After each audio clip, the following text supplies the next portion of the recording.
Londres, marzo de 2021. La ciudad contenía la respiración. Bajo las estrictas restricciones del tercer confinamiento nacional, el caos habitual de la capital se había reducido a un silencio casi absoluto. Las calles se volvieron más tranquilas, las noches más oscuras, y el contrato social que mantenía unida a la sociedad parecía más frágil que nunca. La regla era clara: quédate en casa y mantente seguro. Pero en la tarde del 3 de marzo, se produjo una ruptura de esa regla, una ruptura que destrozaría la sensación de seguridad de la nación y causaría un daño irreparable a la confianza depositada en las instituciones que se supone deben protegernos. Esta no es solo una historia de desaparición, es una historia de abuso de poder en su forma más peligrosa y repugnante.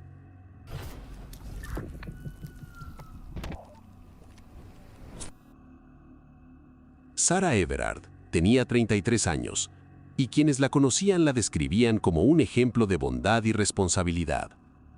Nació en el condado de Surrey en junio de 1987, hija de Jeremy, profesor en la Universidad de York, y Sue, trabajadora en el sector caritativo. Sarah era la menor de 3 hermanos. Creció en la ciudad de York, estudió en Fulford School antes de ingresar en la Universidad de Durham en 2005, donde estudió geografía humana en St. Cuthbert's College. Sus años universitarios estuvieron marcados por una evidente inteligencia y un espíritu cálido. Uno de sus amigos recordaría más tarde que Sarah nunca hablaba mal de nadie. Tras graduarse en 2008, Sarah se mudó a Londres para comenzar un nuevo capítulo en su vida. Construyó una carrera en el ámbito del marketing y posteriormente llegó a ser account manager. Para principios de 2021, vivía en la zona de Brixton Hill, a pocas calles de la casa de su pareja, Josh. Había comenzado recientemente un nuevo trabajo en la empresa Flipside Group en Holborn y les había contado a sus amigos que estaba ilusionada con el futuro. El día de su desaparición, Sarah pasó la tarde con su amiga Rose. Hablaron sobre el aburrimiento durante el confinamiento y compartieron el agotamiento que todos sentían durante la pandemia. Rose recordaría más tarde que Sarah había sido una enorme fuente de apoyo en los momentos difíciles, reflejando así su naturaleza compasiva. La noche del miércoles 3 de marzo fue una noche normal para Sarah. Visitó a una amiga en Leithwaite Road, cerca de la estación Clapham Junction, para cenar. Fue un encuentro social sencillo dentro de los espacios grises permitidos durante el confinamiento, o quizás solo un descanso necesario de la soledad. Salió de casa de su amiga a las 9 de la noche, llevando una botella de vino que había comprado antes en Sainsbury's. Su destino era su casa en Brixton, a unos 4 kilómetros, una distancia que se recorre en aproximadamente 50 minutos a pie. Sarah era una mujer prudente y activa. Eligió una ruta iluminada a través de Clapham Common y se mantuvo en la carretera A205, South Circular Road, evitando los caminos internos y oscuros del parque. Mientras caminaba, hizo una llamada telefónica con su pareja, Josh, que duró unos 15 minutos. Hablaron de cosas cotidianas y de planes para verse al día siguiente. La llamada terminó a las 9:28. A las 9:29, una cámara de vigilancia captó a Sarah en la intersección de Pointers Road con Cavendish Road. Llevaba un abrigo verde impermeable, unos pantalones azul marino con dibujos romboidales y unas zapatillas deportivas de color turquesa y naranja. La distancia que le quedaba para llegar a casa era de menos de 1 milla, pero nunca llegó. El silencio que siguió fue inmediato e inquietante. Sarah no era el tipo de persona que desaparecía sin dejar rastro. Cuando no se presentó a una reunión de trabajo a la mañana siguiente y no respondió a las llamadas de Josh, la preocupación comenzó a aumentar.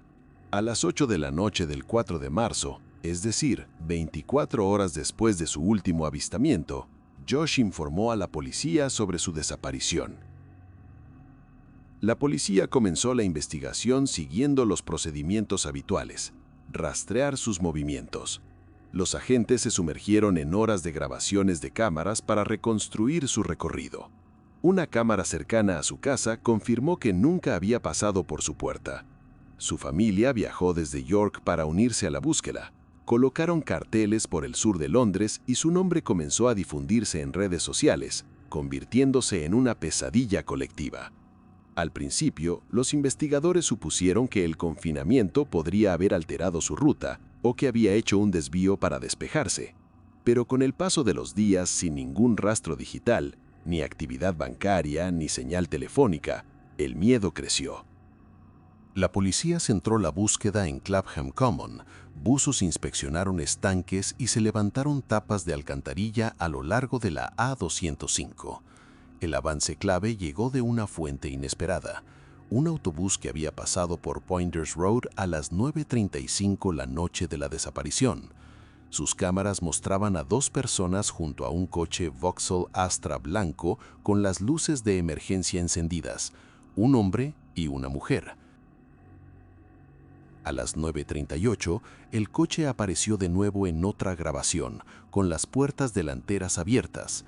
Los investigadores usaron el sistema de reconocimiento de matrículas para rastrear el vehículo, descubriendo que era un coche de alquiler procedente de una empresa de la ciudad de Dover, en el condado de Kent. Al revisar el contrato de alquiler, apareció un nombre, Wayne Couzens, un hombre de 48 años. Pero el giro más impactante llegó al revisar su historial. Couzens no era un criminal conocido en el sentido tradicional. Era un oficial de la Policía Metropolitana, asignado a la Unidad de Protección Parlamentaria y Diplomática, una unidad de élite encargada de proteger algunas de las instalaciones más importantes del Estado británico, incluyendo la Embajada de Estados Unidos y Downing Street. La noche del 9 de marzo, 6 días después de la desaparición de Sarah, la policía irrumpió en la casa de Couzens en la ciudad de Deal, en Kent. Couzens había borrado los datos de su teléfono unos 40 minutos antes de la llegada de los agentes, en un intento desesperado de ocultar su rastro digital. Cuando fue confrontado, se mostró tranquilo, negando conocer a Sarah. A medida que avanzó la investigación, elaboró una historia compleja y extraña que revelaba la profundidad de su engaño. En una entrevista urgente sin la presencia de un abogado, permitida porque los investigadores aún tenían la esperanza de que Sarah estuviera viva, Couzens alegó que era víctima de una extorsión financiera. Dijo a la policía: «Estoy en una situación financiera difícil y he sido presionado por un grupo que no conozco. Me pidieron secuestrar chicas y dijeron que dañarían a mi familia». Alegó que una banda de Europa del Este había amenazado a su familia tras una disputa financiera con una trabajadora sexual y que le habían exigido entregar a otra chica como compensación.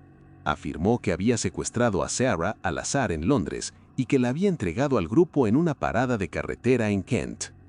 Aquella historia era falsa, su último intento de huir de la verdad. Pero las pruebas lo rodeaban poco a poco como un cerco cerrado. Mientras Couzens permanecía detenido, la búsqueda se trasladó a los bosques de Kent, concretamente a un área llamada Hoath's Wood, cerca de la ciudad de Ashford. Ese bosque no era un lugar al azar. Se descubrió que Couzens había comprado allí un pequeño terreno en 2019. Basándose en los datos de su teléfono móvil, la policía determinó que había estado en esa zona durante las horas posteriores al secuestro. El 10 de marzo, la búsqueda de Sarah Everard terminó de forma trágica. Los agentes hallaron restos humanos dentro de una gran bolsa utilizada en obras de construcción, arrojada en un estanque a unos 100 metros de la propiedad de Couzens. Registros dentales confirmaron que el cuerpo pertenecía a Sarah. No había sido entregada a ninguna banda. Couzens la había secuestrado, agredido y asesinado, para después deshacerse de ella como si fuera basura.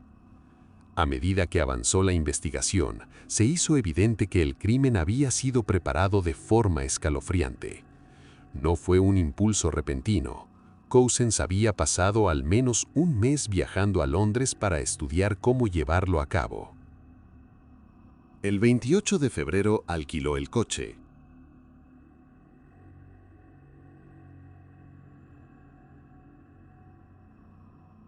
Ese mismo día compró cinta adhesiva y una llave para esposas en Amazon.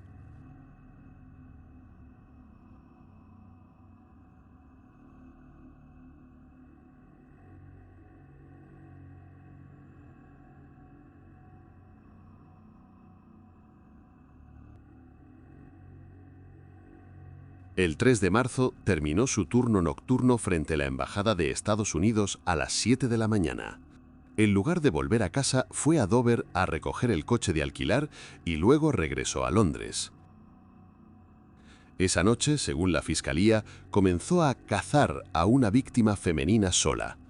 A las 9:34, Cousins utilizó su placa policial y sus esposas para realizar un arresto falso.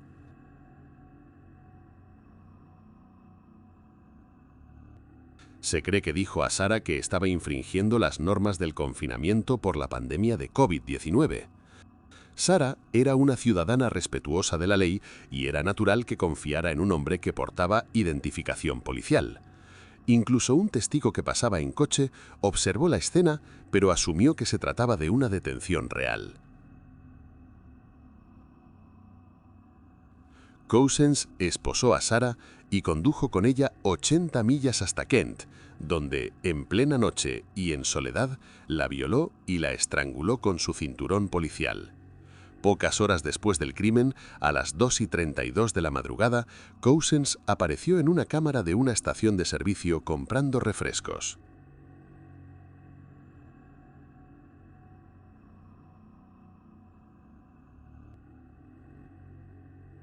A la mañana siguiente, devolvió el coche de alquiler y fue grabado de nuevo pidiendo una bebida y un aperitivo en una cafetería Costa. Después arrojó el teléfono de Sarah a un río en la localidad de Sandwich, en Kent, y en un gesto que revelaba una frialdad perturbadora, llamó a un veterinario para pedir una cita para su perro, alegando que sufría ansiedad por separación. El 7 de marzo, apenas 2 días antes de su arresto, llevó a su esposa y a sus 2 hijos a dar un paseo por Houts Wood, el mismo bosque donde había ocultado el cuerpo de Sarah días antes. En julio de 2021, Cousins confesó haber asesinado a Sarah. En septiembre del mismo año, la audiencia de sentencia se convirtió en un acontecimiento nacional. Los medios recogieron las expresiones de dolor e indignación de la familia de Sarah. Su madre, Susan, dijo que la idea de lo que había sufrido su hija la torturaba sin descanso, afirmando que Sarah perdió la vida porque Cousins quería satisfacer sus deseos depravados. Su padre, Jeremy, se enfrentó directamente a Cousins, diciendo, deliberadamente y con intención, me privaste de cuidarla. Cuando el juez, Lord Justice Fulford, dictó la sentencia, impuso una pena extremadamente poco común en la justicia británica, cadena perpetua sin posibilidad de libertad condicional. Es decir, Cousins morirá en prisión. Justificó que el abuso del cargo policial por parte del acusado era el elemento decisivo que hacía el caso de gravedad excepcional, añadiendo que Cousins socavó la confianza que el público merece tener en las fuerzas policiales de Inglaterra y Gales. Aunque la sentencia cerró el caso legalmente, la herida social quedó abierta. El asesinato de Sarah Everard se convirtió en un punto de inflexión y encendió un debate nacional sobre la seguridad de las mujeres y el comportamiento policial. En los primeros días de su desaparición, el grupo Reclaim These Streets organizó una vigilia en Clapham Common, pero la policía dijo a los organizadores que el evento era ilegal debido a las restricciones del confinamiento. Cuando la gente salió igualmente a rendir homenaje a Sarah, la tristeza se convirtió en caos cuando la policía intervino para dispersar la concentración, arrestó a mujeres y derribó a otras al suelo. Esas imágenes circularon ampliamente, provocando indignación, y algunos pidieron la dimisión de la comisaria de la Policía Metropolitana, Cressida Dick. Entonces, la atención se centró en Cousins. ¿Cómo podía un hombre con tales inclinaciones ser policía? ¿Y cómo no había sido expulsado pese a señales anteriores? Informes posteriores revelaron una sucesión de fallos. Se supo que antiguos compañeros en la Seville Nuclear Constabulary lo llamaban el violador porque causaba incomodidad a mujeres en el lugar. En 2015, la policía de Kent recibió un aviso sobre un hombre conduciendo un coche con el torso desnudo. Y el vehículo estaba vinculado a Cousins, pero no se tomó ninguna medida. Peor aún, pocos días antes del secuestro de Sarah, Cousins fue acusado de exhibicionismo ante empleadas de un McDonald's en el sur de Londres. Ellas lo denunciaron y las grabaciones estaban disponibles, pero aún así se le permitió seguir en servicio con su placa y su arma. Una investigación independiente dirigida por la baronesa Elish Angelini concluyó que Cousins nunca debió haber sido nombrado agente de policía, dada su falta de aprobación en los controles de seguridad y un historial de comportamientos sexuales sospechosos que fueron ignorados o minimizados. La desconfianza aumentó tras unas declaraciones de la Policía Metropolitana aconsejando que, si una mujer se sentía insegura siendo detenida por un policía en solitario, podía detener un autobús o llamar a la puerta de una casa. Una recomendación recibida con sarcasmo porque ignoraba por completo la realidad del miedo que enfrentan las mujeres. Sarah hizo todo como debía. Caminó por una ruta iluminada. Llevaba ropa de colores visibles. Habló con su pareja mientras volvía. Obedeció a un hombre que representaba la autoridad, porque eso es lo que la sociedad espera. Pero el final de Sarah reveló una realidad dura. Para las mujeres, seguir las reglas no siempre significa estar a salvo. Al final, Wayne Cousins fue despojado de su uniforme y de su libertad, y seguirá tras las rejas hasta morir. Sarah Everard, en cambio, no volverá. Una vida vibrante fue arrebatada en nombre de la ley, dejando un silencio en Londres que ningún ruido podrá llenar.